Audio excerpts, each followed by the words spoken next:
नमस्ते सभी को होली की हार्दिक शुभकामनाएं। मैं आचार्य अंजना। होली का त्यौहार बिल्कुल पास में आ चुका है और होली एक सामूहिक यज्ञ है।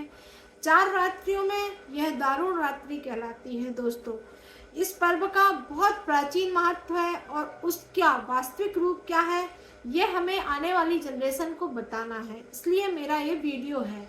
इसे वसंत ऋतु से संबंधित भी हम समझ सकते हैं।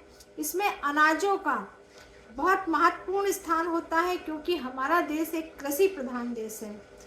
होली होलक का अपभ्रंश से मान सकते हैं।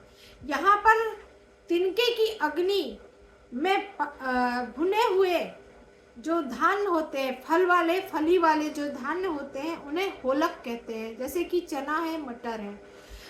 यह होलक वात पित्त कफ तीनों का समन करता है। चूंकि ऋतु परिवर्तन होता है वसंत ऋतु के बाद। चैत्र नवरात्रि इसी से संबंधित होती है। दोस्तों, यह शुरुआत होती है और हम होलिका को किस रूप में देखते हैं, इसके पर हम सारी चर्चा है। होलिका, अनाज के ऊपरी परत को होलिका कहते हैं। जैसे चने का परत, मटर का परत यानी पट, गेहूं जौ का, ये सारी चीजें एक गद्दी के रूप में हम बिछाते हैं। और चना मटर गेहूं जौ, इसे प्रहलाद बोलते हैं।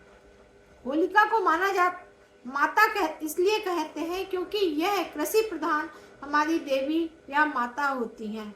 इसलिए इन्हें माता निर्माता भवती ऐसा मान सकते हैं। इस व्रत पर होलिका ना हो तो चना मटर रूपी प्रहलाद का जन्म नहीं हो सकता है। अतः चना मटर गेहूं जो भूनते हैं, उन्हें पट पर या गेहूं की जौ की ऊपरी खोल को जलाते हैं, वही एक तरह से होलिका रूपी पट होता है या परत होती है। और जो बचता है, जो उसे प्रहलाद माना जाता है, जो भुन जाता है। यह प्रसन्नता के साथ हम लोग जब खोल को तोड़ते हैं, अनाज की खोल को हटाते हैं, तो एक तरह का शब्द निकलता है। जब हम मटर चना कुछ भूनते हैं, उसी तरह से यह होता है। तो दोस्तों, सबसे महत्वपूर्ण है होलिका उत्सव। इस पर्व का नाम बसंत ऋतु से भी जुड़ा हुआ है। इसके कारण से इसे वसंतीय नव संवत्सर के रूप में भी लिया जाता है।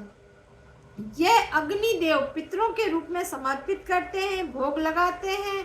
कृषि वर्ग 2 भागों में बटा हुआ है, बैसाखी और कार्तिक। इस तरह बसंती और शारदीय नवरात्रि भी इसी में आती हैं। इसे रबी और खरीफ की हम फसल भी कहते हैं। फागुन पूर्णिमासी बसंती फसल का आरंभ है और चना मटर अरहर जौ आदि यह नव अन्न पक चुके होते हैं। इसलिए हम लोग पितरों और देवों को अग्नि रूप में समर्पित करते हैं, क्योंकि अग्नि हमारे पितरों का और देवों का मुख होती है। इसलिए हम लोग यह पितर देवों को प्राप्त होता है सूक्ष्म रूप से। इसलिए हम लोग के यहाँ चतुर्मास में यज्ञ की वैदिक में भी परंपरा रही है। देवज्ञों ने चतुर्मासी यज्ञ को वर्ष में 3 समय निश्चित किए हैं, जिसमें आषाढ़ मास, कार्तिक मास और फागुन मास 3 हैं। अतः हम पौर्णमासी, आषाढ़ी पौर्णमासी और कार्तिक पौर्णमासी को जो यज्ञ किया जाता है, उसे चतुर्मास कहते हैं और नया अन्न ग्रहण किया जाता है।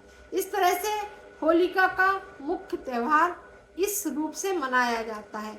अब हम बात करते हैं कि होलिका में जो भुना हुआ संस्कृत में अन्न है, होलक कहा है। होलक उत्सव है, यह ऋतु की समाप्ति पर होता है। क्योंकि उसकी बची हुई राख को हम सिर में लगाते हैं, इसलिए धुड़ेली कहते हैं। अंतिम मास होता है, इसलिए भद्रा पूछ कहते हैं। शीत ऋतु में जो कफ खांसी जुकाम हो जाता है, हमारा शरीर कमजोर हो जाता है, मानसिक रूप से भी कमजोरी आती है। हम छोटी बच्चों को यहाँ पर प्रोटेक्ट करते हैं और चर्म रोगों से रक्षा करते हैं। इसलिए हम लोग गोल कंडे के उपले बनाते हैं, जो गोल गोल रूप में होते हैं। माला जलाई जाती है, यही यज्ञ के रूप में होती है। जो पुष्प होते हैं पलाश के, वह रोगाणु को मारते हैं। इस तरह हम होलिका के बारे में और भी आपको बहुत अच्छी जानकारी देना चाहते हैं कि हम यहाँ पर क्या पूजा करना चाहिए और किस तरह से इसका महत्व है। अगर देखा जाए तो प्रतिवर्ष हम आखत डालते हैं। आखत होती है अक्षत, तो चावल के रूप में होती हम डालते हैं और इसकी परिक्रमा भी करते हैं।